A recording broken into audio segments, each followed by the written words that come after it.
আজ আমরা একটা বেশ মানে আলোড়ন ফেলা ঘটনা নিয়ে কথা বলবো। অভিনেত্রী শেফালি জারিওয়ালার আকস্মিক মৃত্যু। হুম ঘটনাটা খুবই মর্মান্তিক, আর যেভাবে ঘটেছে তাতে অনেক প্রশ্ন উঠছে। বোঝার চেষ্টা করব ঠিক কি হয়েছিল, তদন্ত কেমন চলছে। আর কি কি দিক উঠে আসছে, তাই তো? হ্যাঁ, আচ্ছা তাহলে শুরু করা যাক, কেমন? নিশ্চয়ই।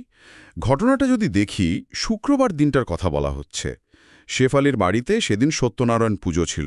আর উনি সারাদিন উপোস ছিলেন এটাও জানা গেছে। হ্যাঁ, সেটাই খবর। পুজো শেষ হয় বিকেলে।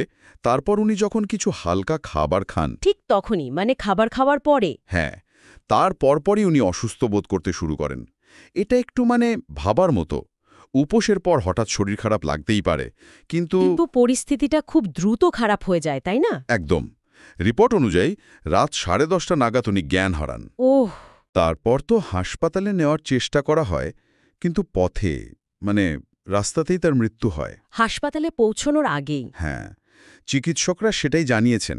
এই আকস্মিকতাটাই কিন্তু খুব উদ্বেগের। অবশ্যই। আর এরপরেই তো পুলিশি তদন্ত শুরু হয়। আম্বুলি পুলিশ, ফরেনসিক টিম সবাই গিয়েছিল। হ্যাঁ, তারা ঘটনাস্থল ঘুরে দেখেছে। প্রাথমিক তদন্তে কিছু কি উঠে এসেছে? পুলিশের ধারণাটা কি? এখানে পুলিশের প্রাথমিক ধারণাটা বেশ ইন্টারেস্টিং। কিছু সূত্রের খবর অনুযায়ী তদন্তকারীরা ভাবছেন যে অনেকক্ষণ ধরে উপোস থাকার ফলে শেফালির ব্লাড প্রেশার হয়তো সাংঘাতিকভাবে কমে গিয়েছিল। হাইপোটেনশন যাকে বলে। হ্যাঁ, হাইপোটেনশন। আর এই অবস্থাটা তো হার্টের উপর মারাত্মক চাপ তৈরি করতে পারে, তাই না?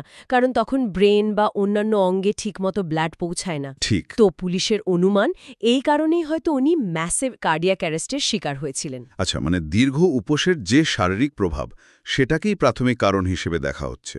মনে হচ্ছে সেটাই। কিন্তু গল্পটা কি এখানেই শেষ, নাকি অন্য কোনো অ্যাঙ্গেলও আছে? হ্যাঁ, এখানেই ব্যাপারটা আরেকটু জটিল হয়ে উঠছে। তদন্তে একটা নতুন তথ্য সামনে এসছে। কি তথ্য? জানা যাচ্ছে যে শেফালি নাকি বেশ কিছুদিন ধরে এই বয়স ধরে রাখার জন্য বা আরও তরুণ দেখানোর জন্য কিছু নির্দিষ্ট ওষুধ আর ইনজেকশন ব্যবহার করছিলেন। ও আচ্ছা, অ্যান্টি এইজিং ট্রিটমেন্টের মতো কিছু। হ্যাঁ, অনেকটা তাই। এই তথ্যটা আসায় তদন্ত কিন্তু এখন একটা নতুন মোড় নিয়েছে। তার মানে এখন এটাও খতিয়ে দেখা হচ্ছে যে ওই ওষুধ বা ইনজেকশনের কোনো পার্শ্ব প্রতিক্রিয়া এই মৃত্যুর কারণ হতে পারে কিনা। একদম। যদিও ঠিক কী ধরনের ট্রিটমেন্ট উনি নিচ্ছিলেন সেটা এখনও স্পষ্ট নয়, তবে সাধারণভাবে আমরা জানি যে এই ধরনের অনেক ট্রিটমেন্টেরই কিন্তু সাইড এফেক্ট থাকতে পারে। বিশেষ করে যদি সেগুলো ডাক্তারের পরামর্শ ছাড়া বা অনিয়ন্ত্রিতভাবে নেওয়া হয়। ঠিক। শরীর তো সবসময় এগুলো ভালোভাবে নেয় না। পুলিশ এই সম্ভাবনাটাকেও উড়িয়ে দিচ্ছে না। সেই জন্যই তারা শেফালির স্বামী, বাবা মা এদের সহ প্রায় 10 জনের বয়ান রেকর্ড করেছে, যাতে পুরো ছবিটা পরিষ্কার হয়। হ্যাঁ, পুরো ব্যাপারটা বোঝার জন্য। তাহলে এখন দুটো আলাদা সম্ভাবনা নিয়ে তদন্ত চলছে, তাই তো? একদিকে হলো দীর্ঘ উপোস আর লো ব্লাড প্রেশারের ফলে কার্ডিয়াক অ্যারেস্ট, আর অন্যদিকে এই অ্যান্টি এজিং ট্রিটমেন্টের সম্ভাব্য কোনো খারাপ প্রভাব। পরিস্থিতিটা বেশ ধোঁয়াশাপূর্ণ। যদি আমরা এটাকে একটু বড় করে দেখি, তাহলে এখন কোনো ফাইনাল সিদ্ধান্তে আসা যাচ্ছে না, তাই না? না, তদন্তকারীরা এখনই কোনো সিদ্ধান্তে পৌঁছাতে চাইছেন না। আসলে দুটো সম্ভাবনাই তো খুব গুরুত্বপূর্ণ। দুটোকেই সমান গুরুত্ব দিয়ে দেখা হচ্ছে। এটাও তো হতে পারে যে একটা কারণ অন্যটাকে উস্কে দিয়েছে। হ্যাঁ, সেটাও হতে পারে। হয়তো দুটো ফ্যাক্টরি একসাথে কাজ করেছে, কে বলতে পারে। তার মানে আসল সত্যিটা জানার জন্য আমাদের ময়না তদন্ত বা পোস্টমর্টেম রিপোর্টের জন্য অপেক্ষা করতে হবে। একদম। ওই রিপোর্টটাই এখন সবচেয়ে জরুরি। শোনা যাচ্ছে দিন দুয়েকের মধ্যেই সেটা পাওয়া যেতে পারে। আচ্ছা। হয়তো ভিসেরা পরীক্ষারও প্রয়োজন হবে।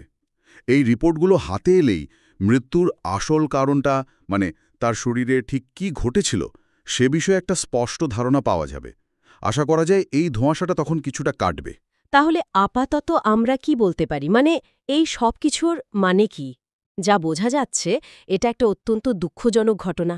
নিঃসন্দেহে প্রাথমিক কারণ হিসেবে উপোস আর লো ব্লাড প্রেশারের কথা ভাবা হলেও ওই বয়স ধরে রাখা চিকিৎসার প্রসঙ্গটা বিষয়টাকে অনেক বেশি জটিল করে তুলেছে।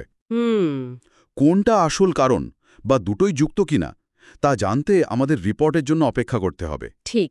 তবে এটা একটা বেশ গুরুত্বপূর্ণ প্রশ্ন তুলে দেয়, তাই না? কি রকম?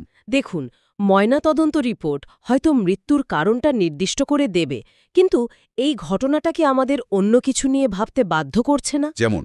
যেমন সমাজে বা আমাদের ব্যক্তিগত জীবনেও এই যে বাহ্যিক সৌন্দর্য ধরে রাখা, চিরতরুণ থাকার একটা অদ্ভুত চাপ তৈরি হয়েছে। হ্যাঁ, সেটা তো ঠিক। সেই চাপের বশে মানুষ অনেক সময় হয়তো ঝুঁকিপূর্ণ বা ঠিকমতো পরীক্ষিত নয় এমন পদ্ধতির দিকে ঝুঁকে পড়ে। নিজের স্বাস্থ্য বা ঝুঁকির কথা না ভেবেই। হয়তো সুস্বাস্থ্য আর সৌন্দর্য ধরে রাখার ইচ্ছেটা যখন একটা চরম আকার নেয়, তখন তার ফল কিন্তু এমন অপ্রত্যাশিত আর মর্মান্তিকও হতে পারে। এই ঘটনাটা কি সেই প্রশ্নটাই আবার আমাদের সামনে নিয়ে এলো না?